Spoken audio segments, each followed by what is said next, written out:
Great. And just so I can get it on tape, your name is? Noboru Koura. And you go by? Nob. Nob. This is, everybody has nicknames, and so as I'm meeting, when I met Dr. Kitamoto and all that, he'd be talking about somebody by one nickname, and so I'm looking at my list trying to figure out, who are you talking about? Who are you talking about? Now, you are Art's brother. Yes, You're the number 2 in the family. that's right. Huh. And you, I'm trying to remember, you grew up here. On Bainbridge Island. Bainbridge Island. I was born in Seattle, and the family moved in 1920 when I was about 6 months old. They came to Bainbridge Island. In fact, right about here. Wow. Yeah, your brother had the one picture showing the strawberry field. That you could see it going down the hill, and then you could see kind of where the highway would be now. And up there. Do you remember being a child on the strawberry farm? Oh yeah, right here? Oh yeah, because I went all through grade school while we were living in this area, and then almost all the way through high school while we were in this house that's still standing right there, that red one right next to the library. Yeah. We lived there till 1938. So that's the year I graduated from high school.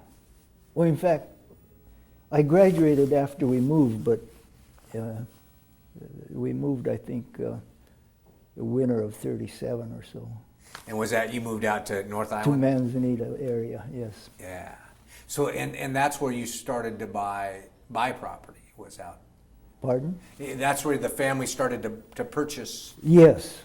In fact, yeah, while we were still in school, Dad had started to raise berries in the Manzanita area about 1935 or 36, I think it was. And then we moved all the operations over there because he was just renting over here. So what was, growing up, what were your duties on the farm? Well, mostly working with tractors, because we had somebody had to do that, and that was part of my job, was cultivate and plow and disc and harrow and spray and whatnot. Boy, it was when you harvested the strawberries, did you have to take them off an island to sell them, or could you have a big enough market here? We hauled some into Seattle. That was the for the markets, but the cannery was on the island, and most of our crop went to the cannery. Was that was a Cross Eagle Harbor, kind of on the? It was on this side of Eagle Harbor on Weaver Road. Oh, okay. Huh. Wow. As I said, it's so amazing to think of what Bainbridge was like at that time compared to what it is now. It was pretty rural, yeah. And do you know why Bainbridge ended up with such a large Japanese population? Well, I think because of the sawmill that used to be in Port Blakely. They hired a lot of Japanese to work in the sawmills, the first generation. And then when that quit, why a lot of them turned to farming, and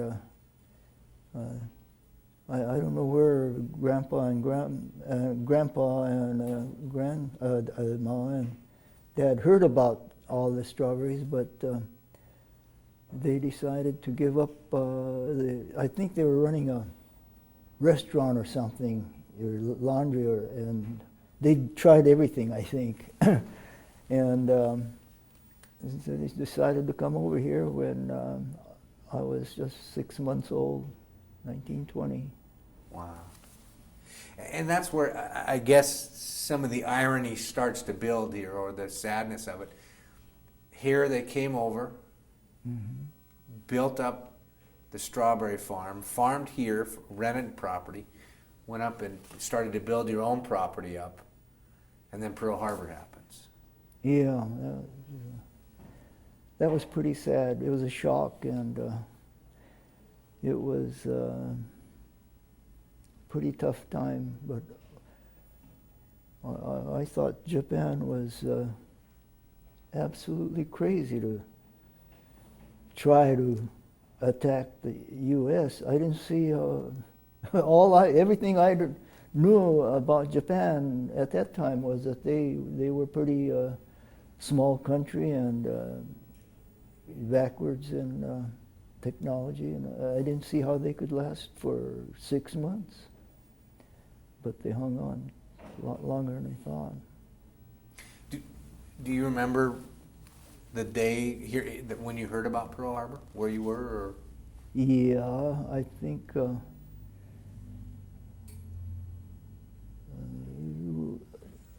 I don't know exactly what I was doing, but I remember coming in for lunch or something and hearing about it, or somehow we heard it on the radio. It was a scary moment. Did you have an idea of how it may affect your life? Not really, because I had friends in the service already, and I didn't. I just knew I would be in the service soon, but I didn't know how it would affect me. Do you remember? Because you went to which camp? Well, we went to Manzanar. We were the first locality to be evacuated, and when we got to camp, they were just building the camp then, and it was pretty dusty because the graders were running, and in fact, we got into the first barracks that were finished. Do you remember leaving the island? Oh yeah. How did you leave the? What happened that day? Well, we were told to be ready, and they would come and take us to the ferry. And eventually, a truck showed up, an army truck showed up with guards, and we each had a suitcase, and I just climbed in the back of the truck and went down to the ferry. And that was over on the far side where the garden was just, the monument was just... Yeah, over in Eagledale. Do you remember any items that you took with you of particular interest? I know because you could only take what you could carry, is that right? Yeah, we all had one bag each, I think. And everything was stuffed into those bags. And I don't know, just clothing is what we took. Now, had you already graduated from high school? Yes, we evacuated in 1942, and I graduated in the spring of 1938. So I was out of school for about 3.5 years. Yeah, about 3.5 years. Do you remember what because your whole family went, right? Mom, Dad? Except for Dad. He was in Montana. He was active in the Japanese community, and he had served as in their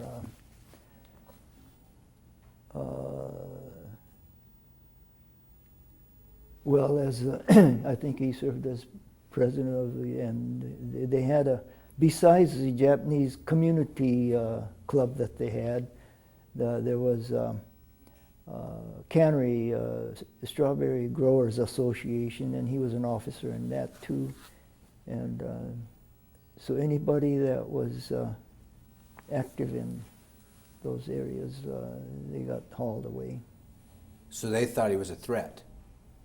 I guess, I don't know where they got that idea that he was a threat, but they came and took him away. Do you remember that happening? Did they come out to the... Yeah, they came to the house and picked him up. So where did he end up? In Montana. In Montana? I don't know what the name of the town was, but somewhere in Montana. Oh, in Missoula? Missoula, I guess that was it. So that was a different group of people then, versus... From the people in Manzanar? Yeah. Oh, yeah. Uh-huh. They were a different classification. They were dangerous criminals. Yeah. Those scary strawberry pickers, you know, the head of the Strawberry Growers Association, you know. Yeah. Wow, huh? So your poor mom now is got all you Banyans to... Yeah, of course, Grandpa was still with us, and Grandmother, and my mother, but it was tough on her. So when you said when you got there they were still building, or they were just starting to build, it sounds like, the camp. The graders are running and they're... Yeah, the graders were making the roads and leveling off areas to build the barracks. So it was pretty dusty, and when we got there they handed us bags and said fill it up with the straw that was in the pile for our bedding. That was the first thing we did, was get our bedding, which was straw bags. And we had, each person had a cot, and the family had one room. Boy, that must have... I mean, here you're on beautiful Bainbridge Island, and now you're taken to this place that doesn't sound very attractive to begin with. Yeah, it happened a long time ago, and I don't think about it anymore, but when at that time it was it really sank in. Do you remember, were there guard towers? I've heard some of the camps they had. There were towers with barbed wire and towers surrounding the camp. So once you got there, once they decided, okay, let's take all these people and put them in this camp, what did you do all the time? Well, the first thing was to get jobs. It kept us all busy for one thing, and we had, I think the first thing I did was work as a fire watch at night, and then eventually they had a fire department, and I worked in the fire department. I drove a truck, fire truck, because I had been driving trucks at home and knew how to drive their truck, so that was my job as in the fire department, was to drive the truck, the fire truck. So who did the hiring? Was it the U.S. government, or? There were civilian Caucasians that ran, I think they were ahead of, the fire chief was a Caucasian. He lived nearby Lone Pine. I think he was a resident of Lone Pine. And that was it. Just, I worked, I forget how many hour shifts we had, but that, we stayed down. I think we slept down there once in a while too. Half of the time or something. So, other than the fact, and everybody calls it by many different names, but these really were prisoner camps. I mean, you were a prisoner, you couldn't just... Oh, that's right, yeah. There was a fence there and you didn't want to get beyond the fence. Was the treatment... remove the fact that they're interning you in here, but once you got there, was there humanity? I mean, was the treatment humane, or were the civilian people looking down upon you, or? No, it was humane. So there wasn't. Yeah, we had enough to eat. We didn't go hungry. Conditions were kind of tough the first few months. I think they had outhouses instead of flush toilets and things like that. But that changed, and we had showers, and everybody went to the communal bathroom. It wasn't like a prison camp. I guess I don't know what a prison camp would be like, but it was no fun. But it could have been a lot worse. The people, the civilians that worked there, the Caucasians, were they considered guards, or were they just?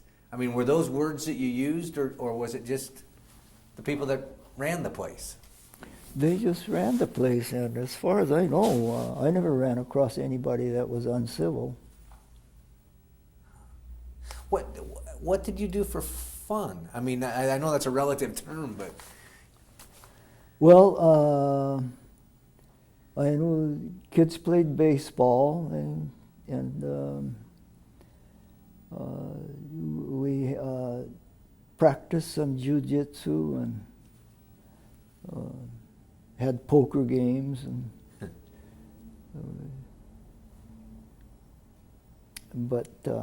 and then people planted gardens, and we spaded up the areas between the buildings and put in grass, and this and that, kept busy.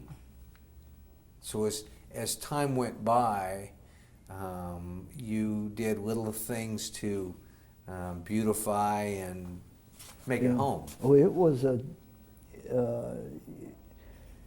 really dusty when we first got there, and then of course the floors had gaps in the floorboards, and every morning you'd wake up covered with dust, and eventually with the grass outside, and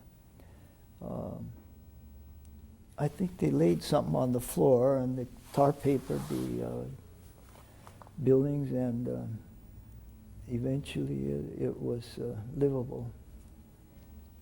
But dust storms would still come through and pick up dust from the areas that weren't in grass, but it wasn't as bad as it was when we first got there.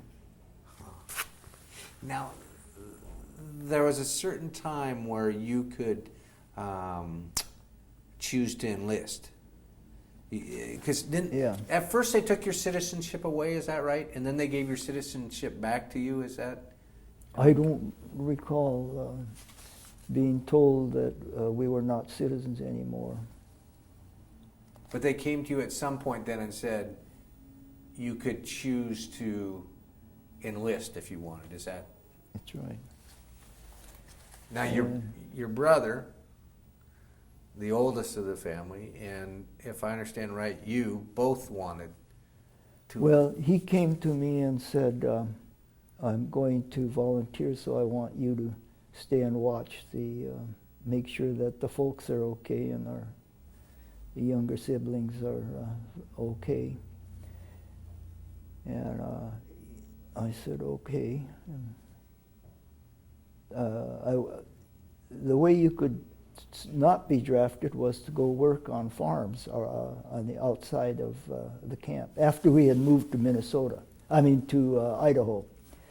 So I went to work for a family named Holloway's, and a short distance away, and then Art enlisted in the service. So you could go off of... I could go back to camp whenever for a visit and make sure the family was okay. Oh, so you actually, when you worked on the farm, you went and stayed... I stayed at the farm because it was a bus ride back to Minidoka from Gooding. I think it was Gooding. Was it Gooding, Mary? Yeah, it was Gooding, Idaho that I worked at. Real good people, the Holloways. So how would you get a job off a base? Did they have a help wanted board, or? Yeah, they had recruiting to come in and ask for laborers, and you could go to work as day work or go out and just stay out. And I don't know what process we went through, but it just sign up and tell them you're going to go to work. And if you had a job, you went out there. And during potato harvest and things, a lot of people went out and stayed out for a month or so while they harvested the potatoes. Do you think that as things progressed that the government realized they had made a mistake on creating these camps, and so doing things like this kind of now slowly opening them up was their way of... Yeah, and it was a good source of manpower. Like when we were still in Manzanar, there was a call for beet harvesters for the sugar beets. So I don't know how many hundreds of young fellas, I was one of them, went to Montana and parts of Idaho to harvest the beets. And then when the harvest was done, back to camp we went. Did you have to check in? I mean, did they, when you went out for a job, did they, I'll wait for this to go by here, or all of these to go by.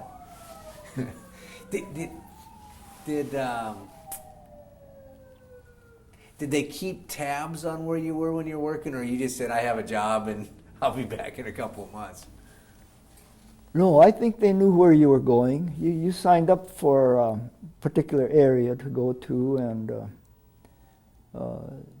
everybody left that was going to these farms. We all went out same time, and I guess we didn't all come back together because some places would finish earlier. But we went back to camp as a group, with the group that I was with. But you don't remember anybody coming by to check to see, oh, is he working today, or, No. Yeah. I think they knew that we were pretty law-abiding citizens. That's the way our parents brought us up.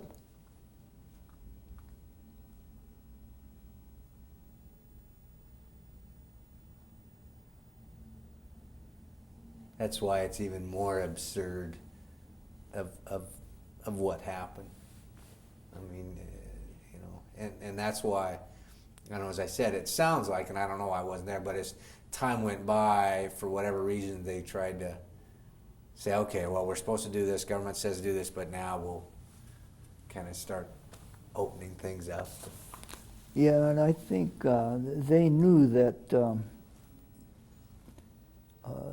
we were loyal Americans, and we weren't going to cause any problems if we were out there roaming around outside camp.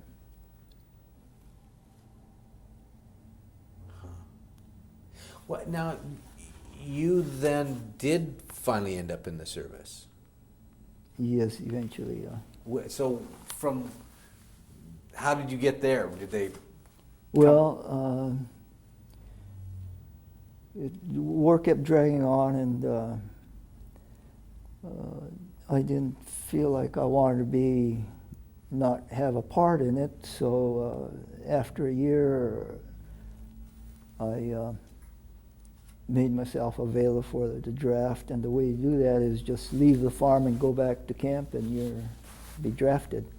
So that's what I did, and eventually I was drafted in 1944, I guess it was. And I went into the service, and went to Florida for basic training. And then after basic training, I was to a port of embarkation in New Jersey or somewhere up in near Washington, D.C. And we stayed in the camp for a couple of months, and we couldn't figure out why they're not shipping us directly to Germany and Italy, where the fighting was going on. And they must have known something was going to happen, because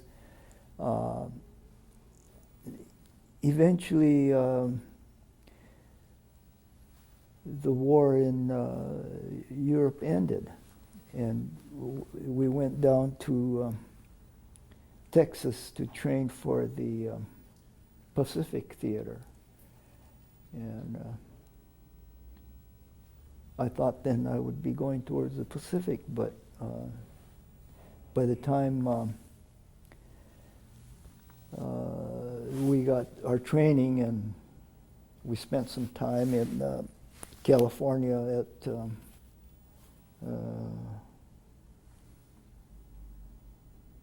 I forgot the name of that camp we were in California. Monterey. Oh, Monterey. There was a language school there, and they were teaching Japanese and whatnot. And I went back to visit Mary. We had gotten married while I was down in Texas, and when I went back to see her, and then a few weeks after that, I got shipped overseas, and I thought I was going to the Pacific Theater, but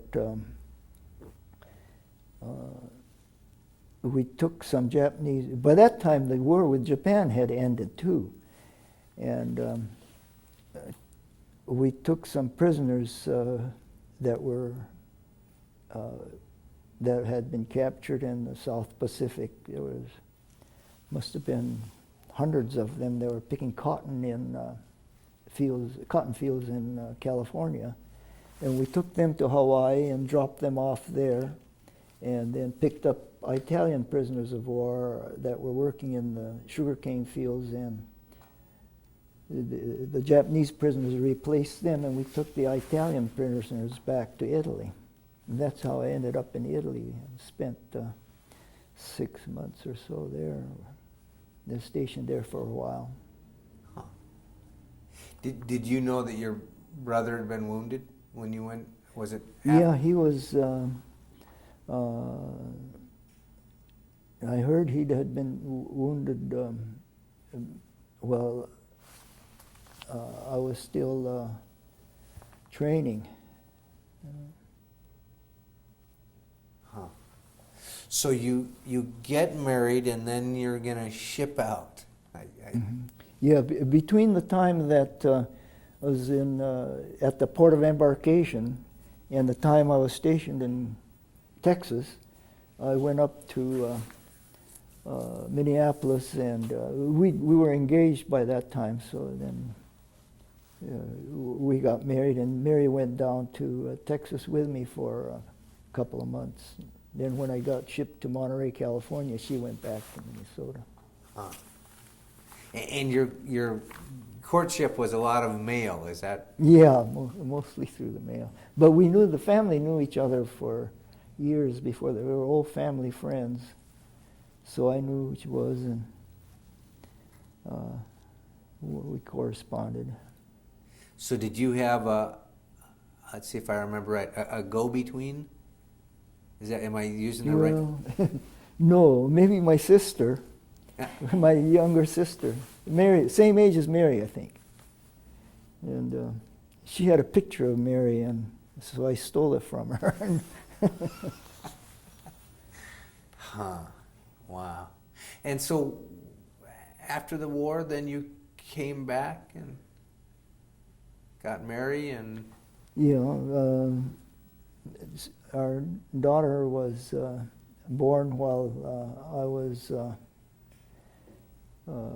just about time I got to Italy, she was born. And so when I came home, we picked her up, picked Mary and Carol up, and I bought a car in Minneapolis, and we drove home. I got discharged in Chicago. Driving across country then after the war, did you face any adverse? Or was not a time. In fact, on the way home, we stopped at Gooding, Idaho, to visit the farm family that I had worked at, and they welcomed us, and we spent the night there, and had a nice visit with them. In fact, they came out a couple of times from when we were back on Bainbridge Island. They came up to see us. They're really good people. Huh. Well, it's neat that you could kind of stay in touch with them after. Yes, we did for a long time. Huh. Well, what do you think? I mean, having gone through an experience like that, about a message to be left with the future generations that you and I'll never meet?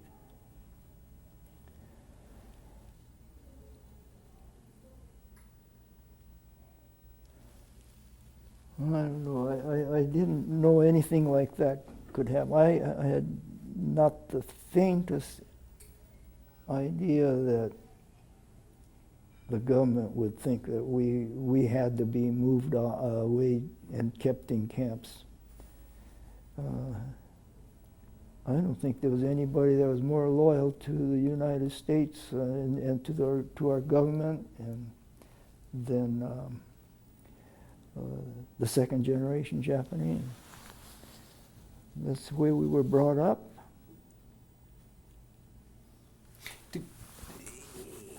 Is it something that you put behind and forgive the government for what they did, or does it stick in the back of your head somewhere? Or? Oh, the thought never entered my mind to hold a grudge. I don't. What's to forgive if I never had a grudge? It was tough at the time, and it was tough to have Dad taken away, but it's something that you can't help. If that's the way you gotta be, that's the way you gotta be. But he joined us. He rejoined us while we were still in Manzanar. From an outsider's point of view, it seems what would be challenging is the trust factor, in the fact that your government broke their trust with you and said, we don't trust you. Even though you're an American citizen. You were born here, you were raised here, this is your country. And did this to a population, but yet, and I hear this time and time again, the people that were willing, that when the government came back to them and said, we need you to help us defend your country, didn't blink an eye. And went ahead with it. Do you think part of that is because the world was different back then? Maybe that's part of it, and also you got to give the first generation parents a lot of credit. They knew their future was here, and they knew the kids' future was here, so there was no question about where our loyalties lay. It was with the United States.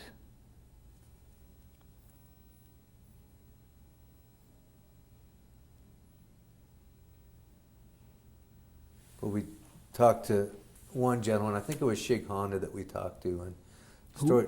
Shig Honda. He's out of from Olympia, and he told a story. He was at Puyallup, and he said he can remember. And he was a little boy. He says he can remember how devastating it was to his father.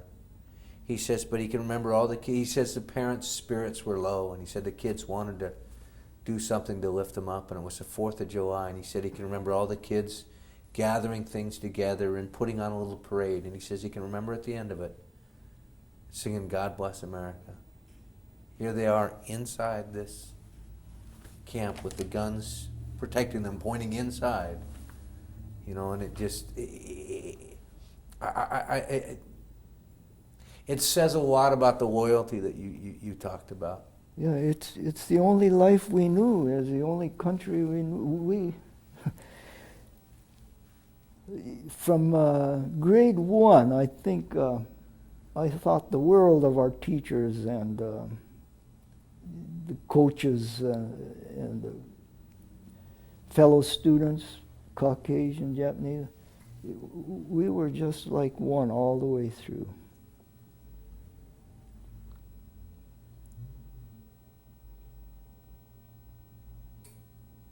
Is that the difference?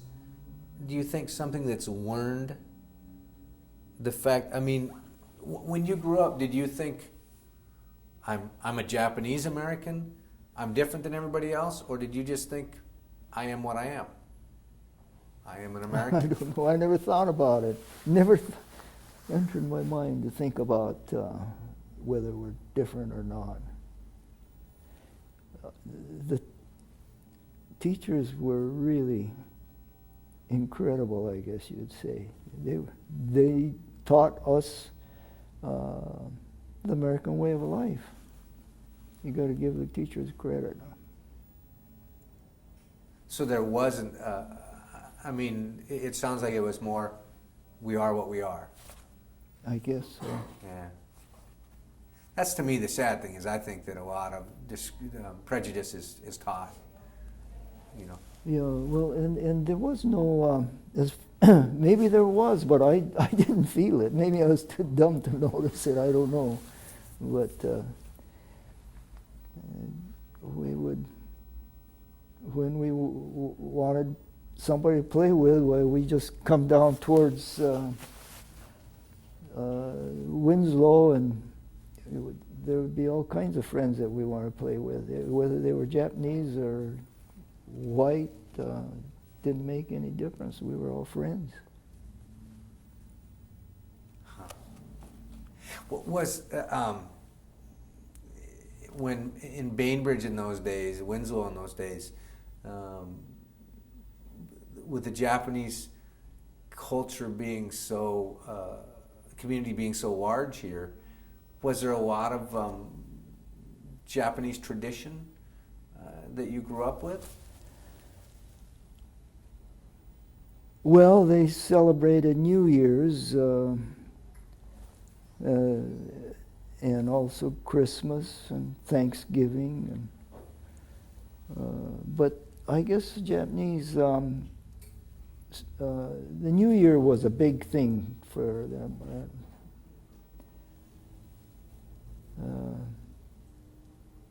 But I don't know that it was any different for us than for anybody else.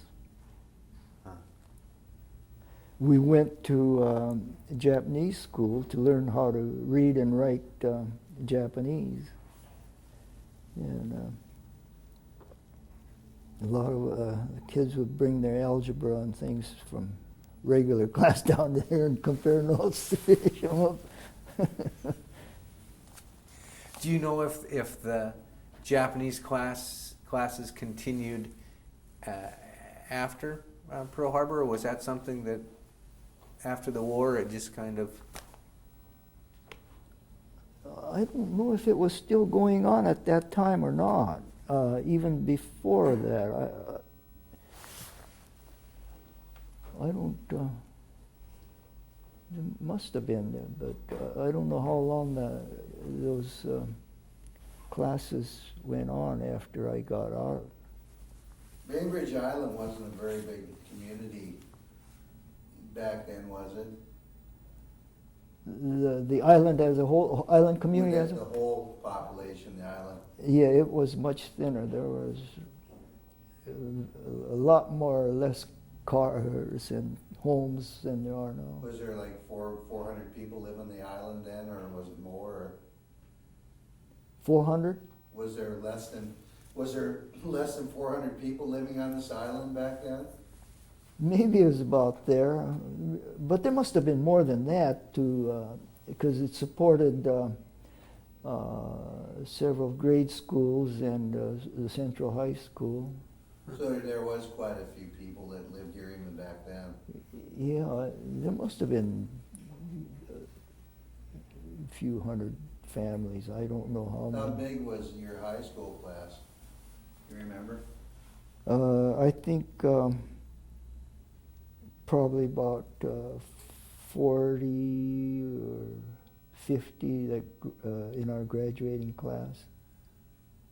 So you knew everybody then in your class. Oh yeah.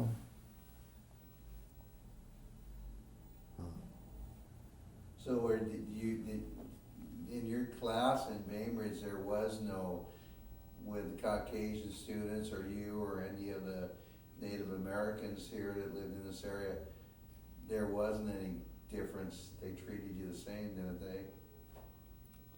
I don't remember any discrimination. No. Yeah, I've heard that before from other people from up here in Bainbridge.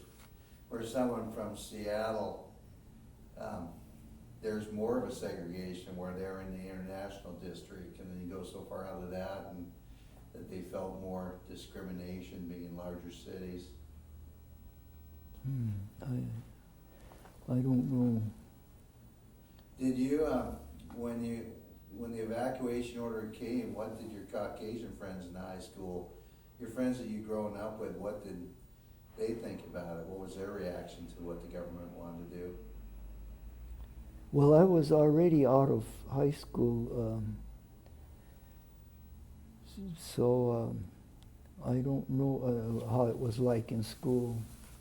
But did you have any friends that were like the man who took care of your farm when you left? Was it? Arnold Rayburn? Was that generally the attitude of people that lived here with you? Was it? I think so. I don't recall any actions toward us, except there was one man, I guess, that lived somewhere down this way. I never knew who he was. I kept hearing his name. But there were people like Walt Woodward who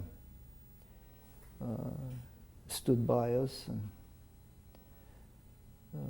our friends stood by us. When the military came, people came down to the docks when you departed, didn't they? I heard that other people from the island, that when they put you on the boat, believed that citizens from your fellow citizens came down to the dock to see you off. And I saw lots of school friends down there that were kids that were still students. They were probably had kept up, their contact was close. I don't recall seeing personal friends down there. I had telephone calls from them, but they weren't there. Huh. But I didn't expect to see anybody there, and tell you the truth. So you're surprised when I people saw came down to see you off? I would assume for some of the Caucasian Islanders, they were just as surprised that this could happen as you were. That. I would think so. Yeah. Huh. Well, thank you very much. Well, I got thank you tied down there. Let me get you unmiked.